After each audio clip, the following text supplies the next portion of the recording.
Ce que tu dois absolument savoir avant d'investir. Est-ce que tu sais que la plupart des personnes qui se lancent dans l'investissement commettent des erreurs qui leur coûtent des milliers d'euros, voire des dizaines de milliers d'euros? Dans cette vidéo, je vais t'expliquer les bases essentielles de l'investissement qui vont te permettre d'éviter ces pièges et te permettre d'atteindre tes objectifs financiers, même si tu pars de zéro. Reste bien jusqu'à la fin de cette vidéo parce que chaque minute peut te permettre d'éviter des années de galère. Pour ne rien manquer aux prochaines vidéos, je t'invite à t'abonner et à partager cette vidéo, ça pourrait aider quelqu'un. Si tu ne me connais pas encore, je suis Indira Kassia, conseillère en gestion de patrimoine et ex-bancaire privé. Je t'accompagne à investir sereinement en t'aidant à structurer les finances personnelles. Dans cette vidéo, nous allons voir les éléments auxquels il faut faire attention en amont de tout investissement. Le premier point d'attention, c'est la gestion de tes finances. Et oui, sur cette chaîne, on ne parle que de ça. Et je ne cesserai jamais de parler de ça. Il faut soigner ses finances avant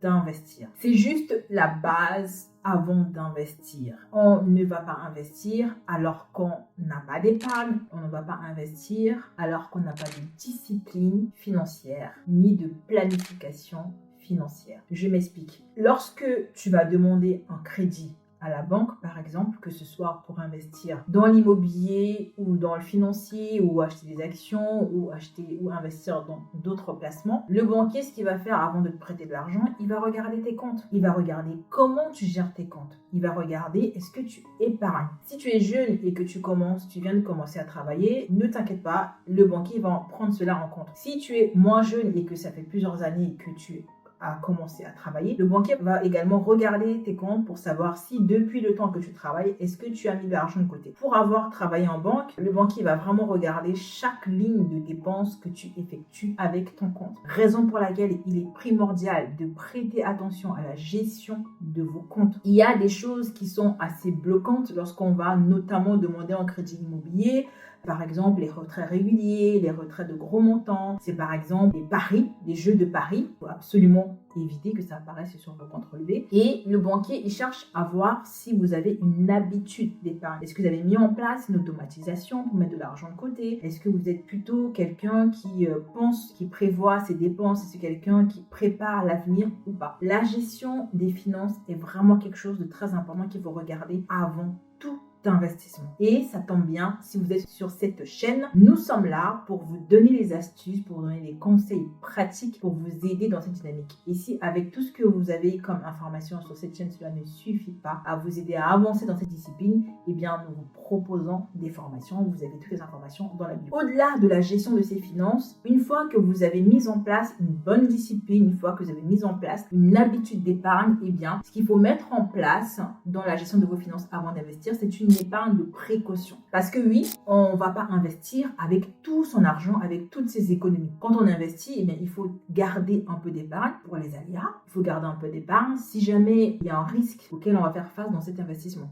Tout investissement porte un risque de perte de votre capital, un risque que les objectifs de revenus ne soient pas atteints. Et donc, il est important d'avoir un matelas de secours, ce que j'appelle ici votre épargne de précaution qui va assurer vos arrières. Donc, premier point d'attention, la gestion des finances, on se discipline, on fonctionne par budget, on fonctionne par planification, on évite certaines dépenses rédhibitoires sur les relevés de compte et ensuite, on met en place une épargne de précaution qui assure nos arrières au cas où on fait face à un risque sur l'investissement qu'on souhaite entreprendre. Deuxième point d'attention, lorsqu'on veut investir, les frais. Il peut y avoir énormément de frais lorsqu'on investit. Je vais prendre l'exemple de l'investissement immobilier. Lorsque vous voulez investir dans l'immobilier, par exemple, il faudra anticiper certains frais. Si vous voulez passer par un courtier qui va rechercher votre crédit, eh bien, il faudra prévoir les frais de courtage. Si vous passez directement par la banque ou par le courtier, au niveau de la banque, il y a aussi des frais. Il y a des frais de garantie, il y a les frais de dossier qui se rattachent à votre demande de financement. Et il y a également les frais de notaire. Lorsque vous achetez l'immobilier, que ce soit dans l'ancien ou dans le neuf, vous avez des frais de notaire qui représentent un certain niveau de budget qu'il faut anticiper lors de votre demande de crédit. Soit vous faites financer les frais de notaire par votre banquier, soit vous les financez par votre épargne. On va rester encore dans l'investissement immobilier. D'autres frais auxquels vous pouvez faire face, les frais de travaux éventuels. Donc si vous acquérez un bien,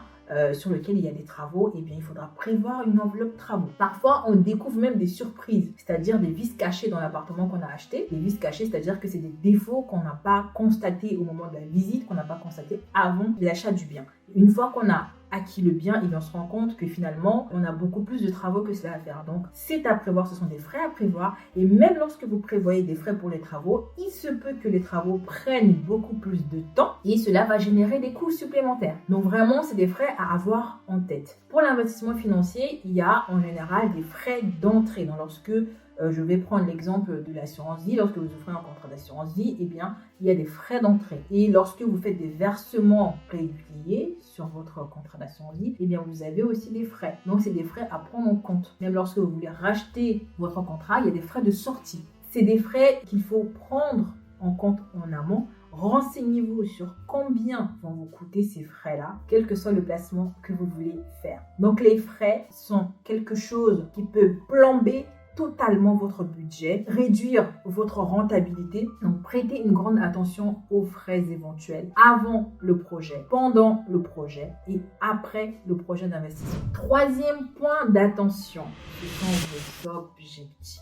Avant d'investir, fixez-vous des objectifs. Qu'est-ce que c'est que les objectifs? Les objectifs sont le GPS qui te conduira à ta destination. Pourquoi il est important? Aujourd'hui, vous avez accès à plusieurs types d'investissements. Immobilier, financier. Dans l'immobilier, il y en a plusieurs sortes. On abordera ces thématiques-là dans d'autres vidéos. Concernant les placements financiers, il y a différents types de placements financiers, les actions, les obligations et j'en passe. Vous pouvez être attiré par un placement ou un autre. Ou bien, vous pouvez être conseillé par votre ami, votre voisin, mère qui a investi dans tel placement et il vient vous dire, eh bien, investis toi aussi. Moi aussi, j'ai investi là-dedans. Il faut que tu le fasses. J'ai gagné beaucoup d'argent. C'est très rentable. Fais-le. J'ai investi dans l'immobilier. Investis aussi dans l'immobilier. Alors, ce n'est pas parce que ça réussit pour cette personne que ça va forcément réussir pour toi. Ça peut aussi réussir pour toi. Mais tu n'as pas forcément les mêmes objectifs que cette personne. Donc, ce qui est important en amont d'avoir comme réflexion, c'est pourquoi je veux investir. Quel est l'objectif que je vais atteindre? Et je vais dans cette vidéo te donner quelques exemples d'objectifs que tu peux avoir. Lorsqu'on investit, on se dit, tout le monde va vous dire, oui, on investit pour